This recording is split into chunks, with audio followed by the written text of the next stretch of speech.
Morning, ninth class. Today we are going to start our next topic, that is different types of solutions. So there are three types of solution. First is isotonic solution, second is hypotonic solution, and third one is hypertonic solution. Iso means same, जिस solution की concentration same रहे, जिसमें solute और solution की concentration same रहे. Next है hypo. Hypo means less, जिसमें एक की कंसंट्रेशन ज़्यादा हो और दूसरे की कंसंट्रेशन कम हो. यहाँ पर क्या होगी, सॉल्यूट है उसकी कंसंट्रेशन कैसी होगी, कम होगी. Hypertonic solution means, hyper means more, यहाँ पर सॉल्यूट की कंसंट्रेशन कैसी होगी, ज़्यादा होगी सॉल्यूशन से. So now discuss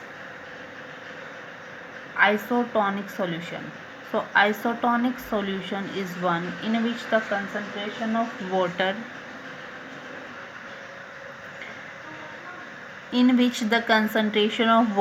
and solute, कि जो solvent है और solute है उसकी concentration same रहे as in the cytoplasm of red blood cells, कि जितने की रेड ब्लड सेल्स हैं साइटोप्लाज्म में उनकी कंसंट्रेशन है उसके बराबर ही इनकी कंसंट्रेशन होनी चाहिए वाटर की और सोल्यूट की. जैसे कि 0.9% salt solution and 5% glucose solution, तो ये दोनों क्या हुए, आइसोटोनिक हुए रेड ब्लड सेल्स के लिए. नेक्स्ट आता है hypotonic solution. Hypo means less, solute की कंसंट्रेशन क्या होनी चाहिए, यहाँ पर लेस होनी चाहिए सॉल्यूशन से.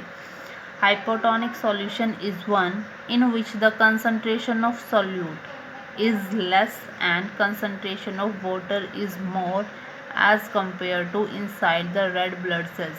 क्या होते हैं हाइपोटोनिक सॉल्यूशन, जिसमें सॉल्यूट की कंसंट्रेशन है वो तो लेस होनी चाहिए एंड कंसंट्रेशन ऑफ वाटर, और जो वाटर है सोलवेंट है उसकी कंसंट्रेशन ज़्यादा होनी चाहिए as compare to inside the red blood cells, जितना कि रेड ब्लड सेल्स के अंदर है उससे ज़्यादा होनी चाहिए.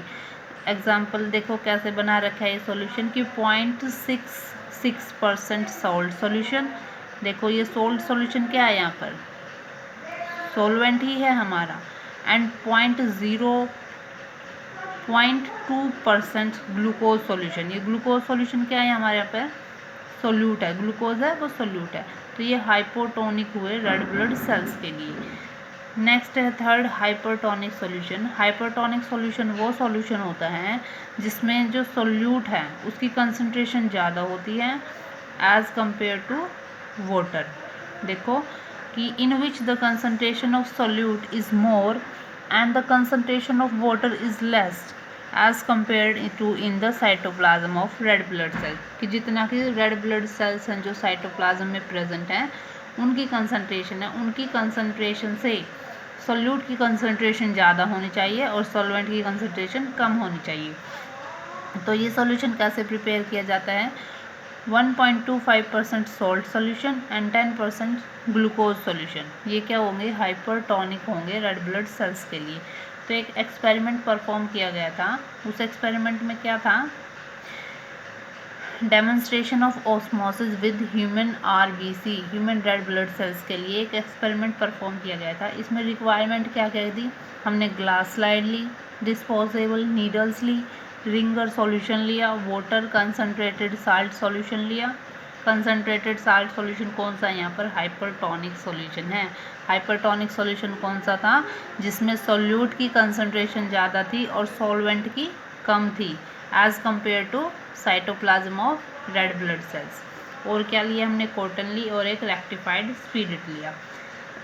तो प्रोसीजर कैसे हुआ इसमें, clear ring finger of your left hand, left hand की जो ये वाली फिंगर है इसको क्लियर करो इथेनॉल के साथ, ठीक है, या फिर रेक्टिफाइड स्पिरिट है, इथेनॉल ही है ये, एंड देन प्रिक इट, और इसमें एक नीडल से इसको प्रिक करो, ठीक है. जैसे हम इसको नीडल से प्रिक करेंगे तो क्या होगा कि जो हम ब्लड है वो बाहर निकलेगा. Press the finger slightly and take 1 drop of blood each of on the 3 green slides mark ABC, ठीक है. जैसे कैसे करेंगे हम इस एक्सपेरिमेंट को, हम 3 स्लाइड लेंगे जब लैब में इस एक्सपेरिमेंट को करेंगे। मान लो हमने ये 3 स्लाइड ले ली, A, this is slide B and this is slide C. ठीक है, जब हमने अपनी फिंगर को प्रिक किया था तो वहाँ से ब्लड निकला था। ठीक है, तो हर एक स्लाइड पर एक एक ड्रॉप है वो ब्लड की रख लेंगे।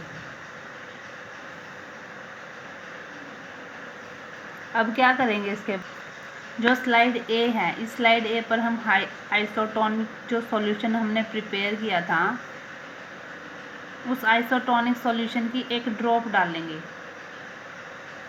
और स्लाइड बी पे क्या करेंगे, हम हाइपोटोनिक सॉल्यूशन की ड्रॉप डालेंगे। और स्लाइड सी पे क्या करेंगे, हाइपरटोनिक सॉल्यूशन की ड्रॉप डालेंगे।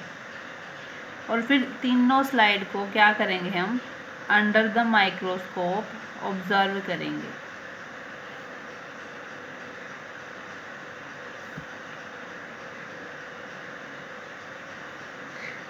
तो हमें क्या सॉल्यूशन मिलेगा, क्या रिजल्ट मिलेगा जब हम इनको माइक्रोस्कोप के अंदर ऑब्जर्व करेंगे। जो स्लाइड ए होगी, इस स्लाइड ए पर हमें क्या मिलेगा, circular biconcave non nucleated red blood sales मिलेंगी हमें स्लाइड ए पर। और स्लाइड बी पर हमें क्या मिलेंगी, जब हम हाइपोटोनिक सॉल्यूशन डालेंगे स्लाइड बी पर तो हमें सेल कैसी मिलेंगी, स्वोलन और बर्स्टेड रेड ब्लड सेल्स मिलेंगी। जब हम स्लाइड सी पर हाइपरटोनिक सॉल्यूशन डालेंगे तब हमें कैसी सेल्स मिलेंगी, श्रिंक, बिल्कुल ऐसे सिकुड़ जाएंगी, shrink RBC, shrink red blood sales मिलेंगी हमें स्लाइड सी पर। ये था हमारा एक्सपेरिमेंट। अब ये कैसे हुआ वो देखो, वो सुनो। एक्सप्लेनेशन है, कंक्लूजन है। On slide A red blood cells are placed in isotonic solution. Isotonic solution था, जितनी की आरबीसी की कंसंट्रेशन थी उतनी ही हमारे पास आइसोटोनिक सॉल्यूशन की कंसंट्रेशन है। तो क्या होगा, इसमें कोई चेंज नहीं आएगा, जैसी सेल थी वैसे की वैसी ही रहेंगी।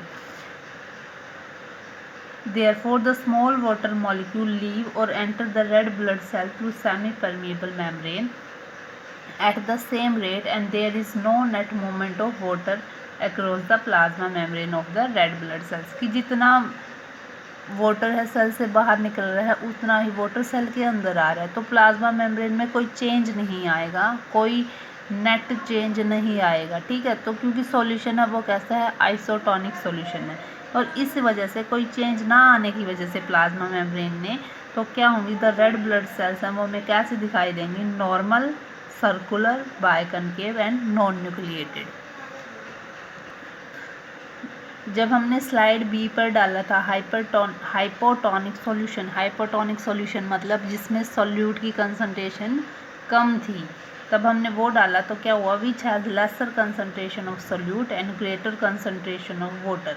सॉल्यूट की कंसंट्रेशन कम थी लेकिन वाटर की कंसंट्रेशन ज़्यादा थी then in the cytoplasm of red blood cells. तो इस रीज़न से क्या होगा, जब हमने हाइपोटोनिक सॉल्यूशन डाला, therefore due to osmosis, osmosis के कारण more water molecules go inside the red blood cells from the surrounding hypertonic medium.